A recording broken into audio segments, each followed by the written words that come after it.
त्याचे नाव स्वच्छतेचा प्रकाश. एकदा मी एका शाळेत गेलो होतो.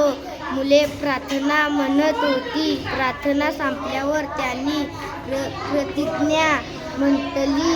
त्यांना मी विचारले, प्रार्थनेत पहिलं वाक्य काय आहे? भारत माझा देश आहे.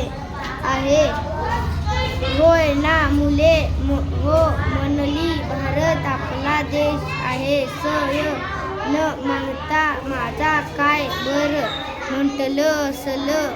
मुले विचारात पडली. मग मी सांगितले, वस्तू माझी असं वाटतं तेव्हा, पण तिची जितकी काळजी घेतो तितकी आपली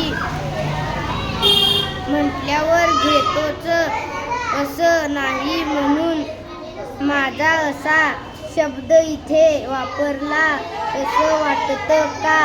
मुले म्हणली, बरोबर आहे. माझं घर अंगण म्हटलं की ते मी स्वच्छ ठेवतो.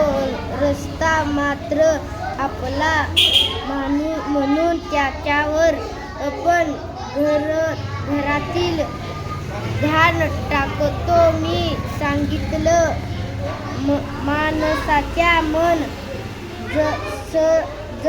जसं मोठं होत तसंच माझी ही कल्पनाही विस्तारांना जाते. हे विस्ताराची माझे घर असं म्हणालेइतक स्वतःचे मन मोठं होतं आणि त्यामुळे सगळीकडे